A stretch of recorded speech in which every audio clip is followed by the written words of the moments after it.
sommes à Taïwan, la nuit tombe, les marchés nocturnes s'animent, les lumières colorées, les odeurs de barbecue, de brochettes grillées et de brioches, la foule qui déambule. Le marché nocturne de Taoyuan est une attraction sur la route de Zhongzheng. Des familles, des touristes, des jeunes qui rient autour de stands de boulettes de poisson et de bubble tea. C'est l'âme de Taïwan, le lieu où se retrouver, où manger, où vivre.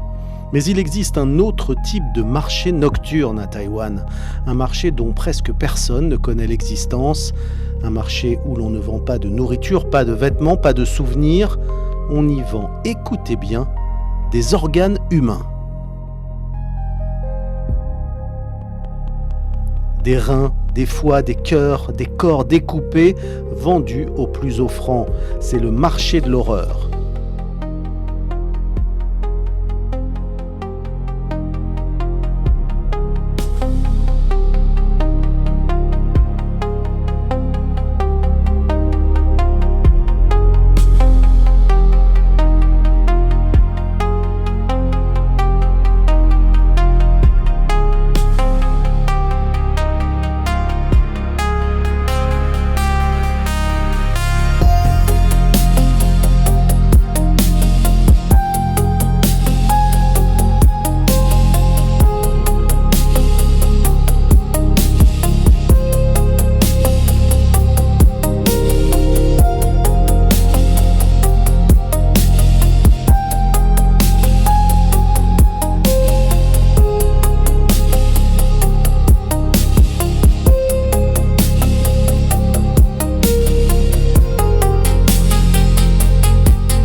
Bienvenue dans cet épisode d'Eastbound.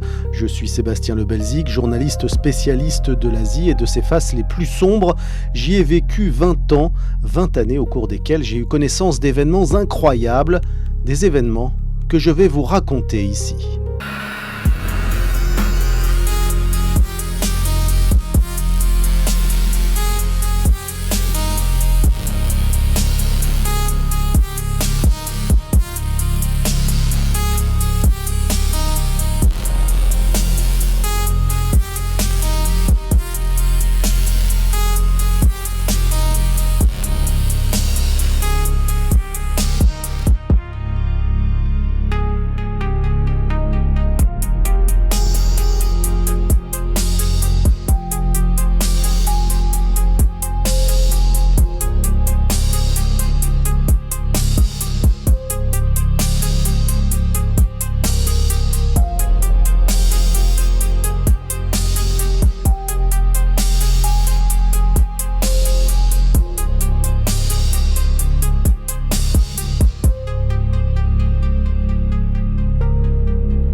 Aujourd'hui donc, direction Taïwan. Nous sommes début novembre 2022. Wei regarde son téléphone. Encore un refus. Son CV vient d'être rejeté pour la 27e fois ce mois-ci. À 26 ans, il est au chômage depuis des mois. Le marché de l'emploi taïwanais est catastrophique. La pandémie de Covid a tout paralysé. Il se sent inutile, désespéré. Ses économies fondent à vue d'œil. Puis un message apparaît. Chier, un ancien camarade d'école primaire. Ça fait des années qu'ils ne se sont pas parlé. Salut Wei, j'ai une opportunité de travail pour toi. Est-ce que tu es intéressé ? Awe répond immédiatement, bien sûr qu'il est intéressé. Xie explique, c'est un poste au Cambodge, 200 000 $ taïwanais par mois, l'équivalent de 6 000 €. Les détails sont flous, travail administratif, bureau climatisé, salaire versé, rubis sur l'ongle. Sans doute trop beau pour être vrai, mais Awe a besoin d'y croire, alors il ne pose pas beaucoup de questions. Il a besoin de cet argent.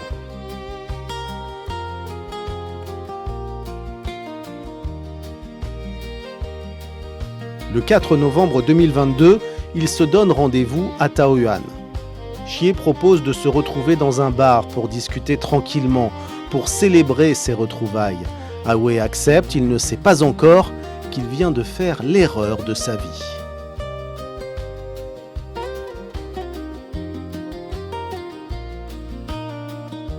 Quand Awe arrive, Xie l'attend avec un large sourire. Il commande de l'alcool de riz.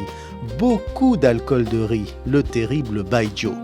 Ils parlent, ils rient, ils évoquent leurs souvenirs d'enfance, l'école primaire, les matchs de basket, les professeurs sévères. Xie est chaleureux, convaincant. Il décrit le Cambodge comme un Eldorado. Des opportunités partout, un salaire incroyable, une vie facile. Tu sais, avant de partir, ils te feront passer un examen de santé. C'est obligatoire à cause du Covid. Mais ne t'inquiète pas, c'est l'entreprise qui paye tout. Awe acquiesce, ça semble normal. Il boit un verre, 2 verres, puis 3. Il ne remarque pas que Xie ne boit presque pas, qu'il se contente de porter les verres à ses lèvres, mais sans rien avaler. Progressivement, la vision d'Awe se brouille. Sa voix devient pâteuse, la pièce se met à tourner. Il ne contrôle plus rien, puis c'est le trou noir. Awe ne le sait pas encore, mais il vient de tomber dans un piège mortel. Xie n'est pas un vieil ami, c'est un prédateur. Un recruteur pour le gang des Snake Eights, les têtes de serpent, un réseau criminel spécialisé dans le trafic d'êtres humains. Et dans quelque chose de bien pire, le prélèvement d'organes.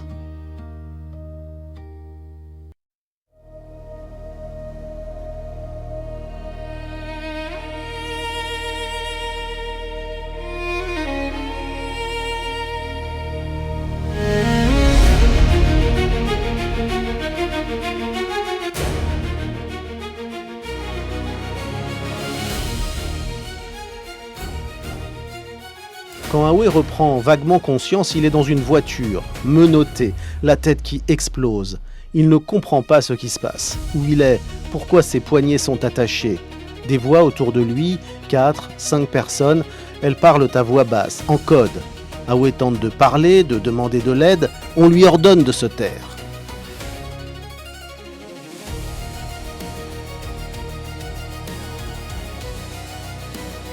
La voiture roule toute la nuit, direction un motel miteux de Chinshu.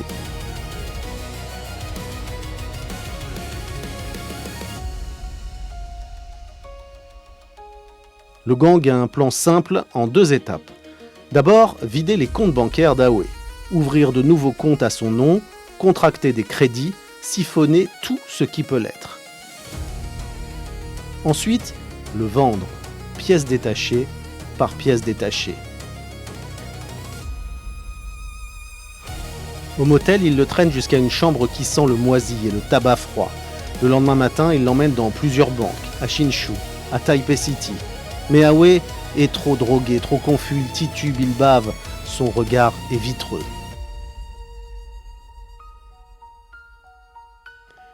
Les employés de la banque remarquent immédiatement son état, ils refusent les demandes, c'est trop suspect.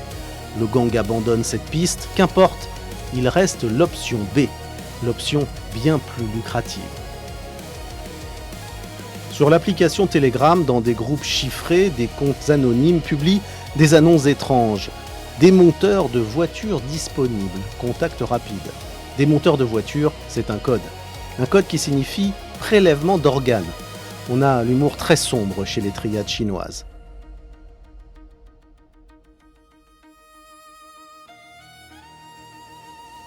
Dans ces groupes, on trouve des acheteurs du monde entier, des patients désespérés prêts à payer des fortunes, des cliniques clandestines au Cambodge, en Birmanie, au Laos, des chirurgiens sans scrupules. Le gang poste une annonce concernant Awe. Âge 26 ans. Santé excellente. Non-fumeur. Pas de diabète. Pas d'hépatite. Organes tous disponibles et en bon état. Prix 2 millions de dollars taïwanais, environ 65 000 dollars américains. À Taïwan, l'attente moyenne pour une greffe de rein est de 8 ans. Des milliers de patients sont désespérés, certains meurent en attendant. Dans le reste de l'Asie, c'est pire encore. Des dizaines de milliers de personnes sur les listes d'attente, et là où il y a de la demande, il y a de l'offre. L'offre du marché noir. Moins de 24 heures après la publication de l'annonce, un acheteur répond. Intéressé. Rendez-vous ce soir, parking de la zone industrielle de Taoyuan.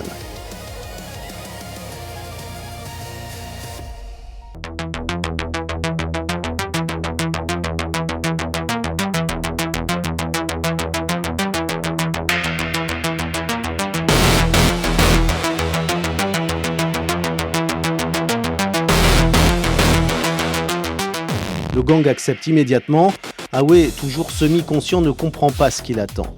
Il ne sait pas qu'il vient d'être vendu comme une vulgaire carcasse de voiture.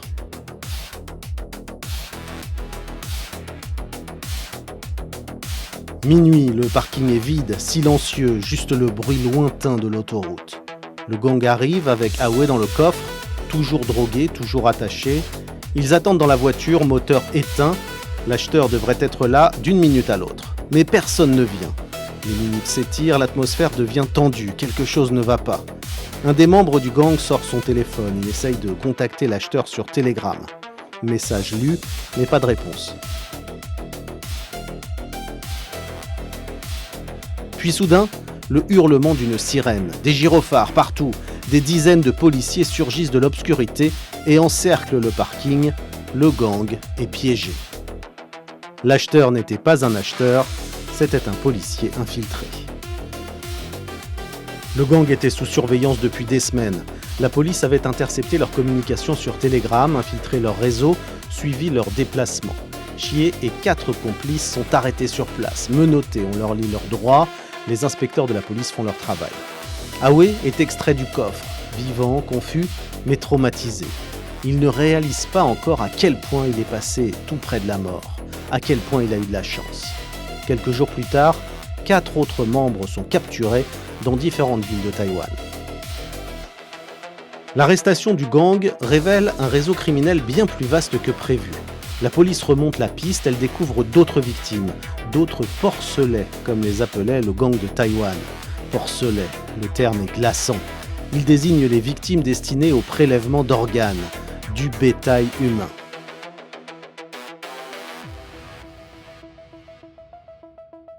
Huang, un homme de 32 ans, témoigne devant les procureurs. Il avait été contacté par le même réseau quelques mois plus tôt.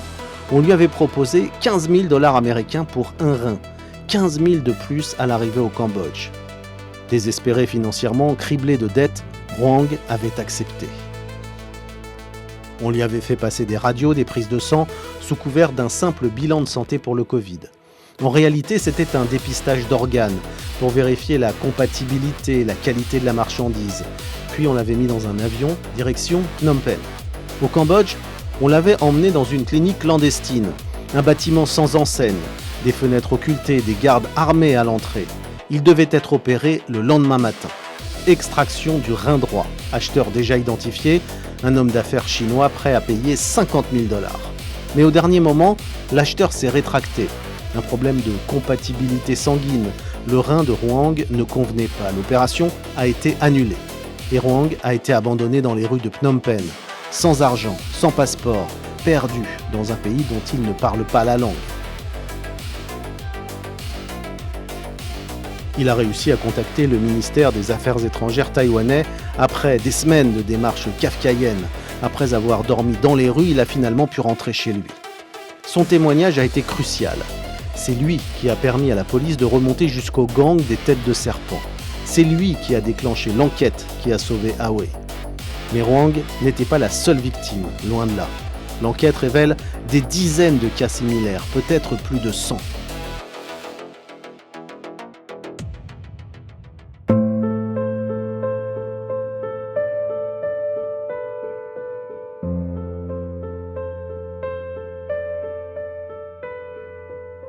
Des jeunes chômeurs, des personnes endettées, des migrants, tous attirés par des promesses d'emploi, tous drogués, tous vendus.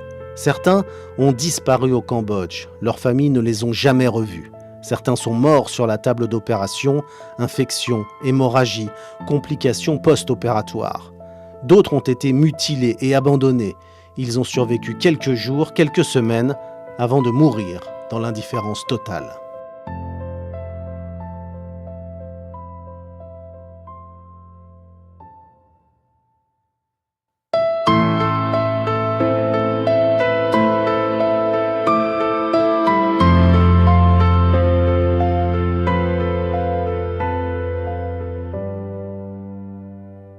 Le trafic d'organes n'est pas un phénomène nouveau en Asie, mais avec la pandémie de Covid, il a explosé. Les listes d'attente pour les greffes se sont allongées, les dons d'organes ont chuté, les hôpitaux ont été saturés. Et les patients désespérés sont devenus de plus en plus nombreux. À Taïwan, 8 ans d'attente en moyenne pour un rein, plus de 400 personnes sur la liste. En Chine, en Corée du Sud, au Japon, c'est encore pire. Des dizaines de milliers de patients. Certains sont prêts à payer n'importe quel prix. 1 million de dollars pour un foie compatible, 500 000 pour un rein, 100 000 pour une cornée. Et là où il y a une demande, il y a une offre. Le gang des têtes de serpent n'opère pas seul. Il collabore avec des réseaux cambodgiens, birmans, laotiens, vietnamiens. Une toile criminelle qui s'étend sur toute l'Asie du Sud-Est. Les victimes sont recrutées à Taïwan, en Chine, en Indonésie, attirées par des promesses d'emploi, des salaires mirobolants. Elles sont transférées au Cambodge, dans des compounds isolés, des casinos-prisons, des cliniques fantômes.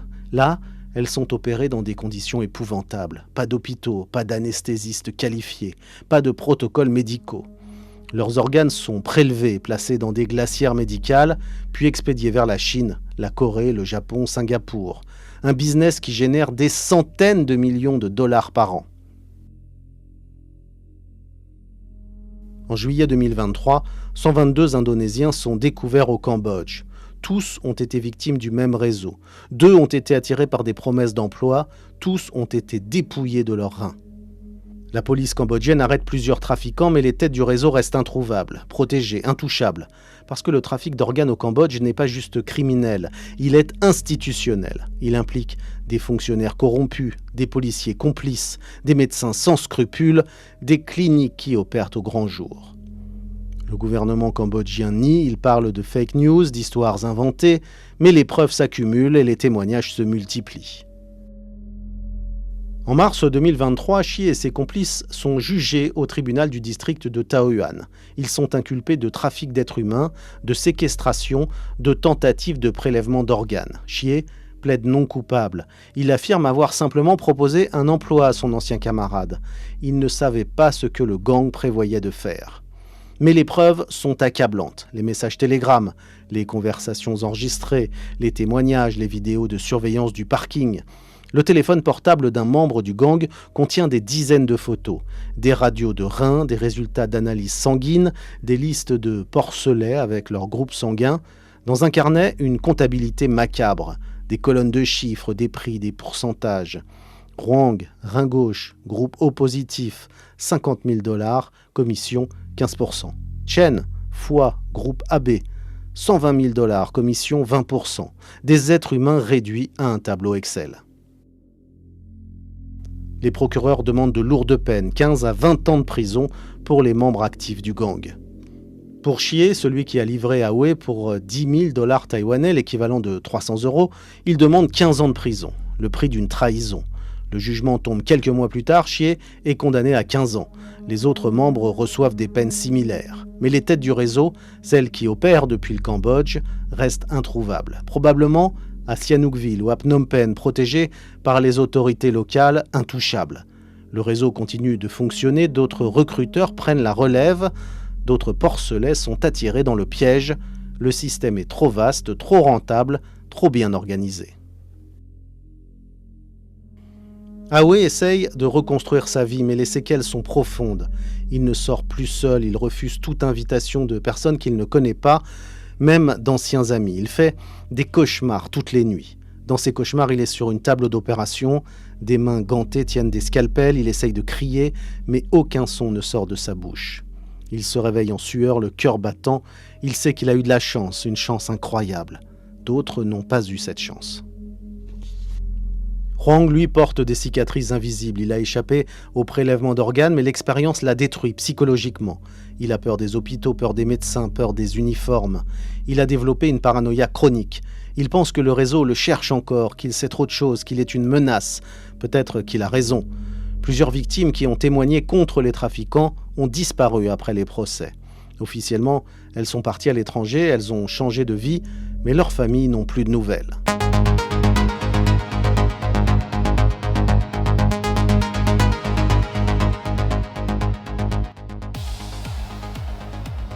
À Taoyuan, les marchés nocturnes continuent de briller, les touristes continuent de venir, les familles continuent de manger des boulettes de tofu et du poulet frit, les jeunes continuent de rire et de prendre des selfies. La vie normale, la vie insouciante quoi. Mais désormais, certains se demandent combien de personnes ont disparu dans ces rues, combien ont été attirés dans des bars, drogués, vendus, combien de corps reposent dans la jungle cambodgienne.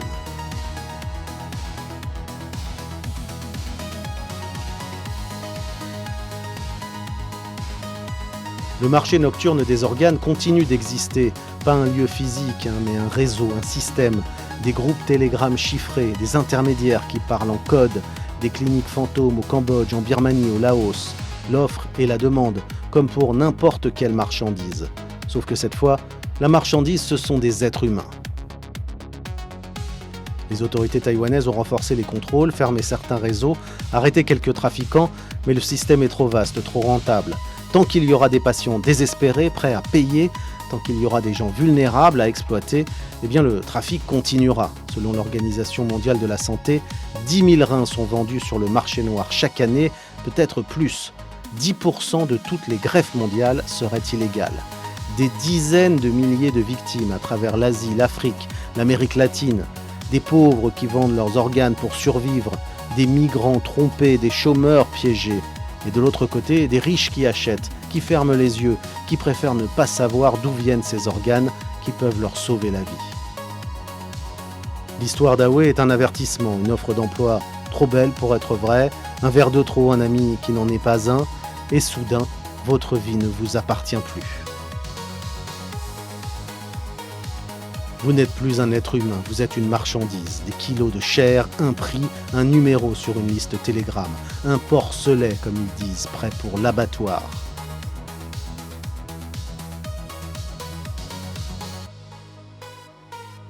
C'était le marché de l'horreur de Taïwan. Si vous avez aimé cette histoire vraie, abonnez-vous à Eastbound et on se retrouve la semaine prochaine pour un nouvel épisode. En attendant, prenez soin de vous.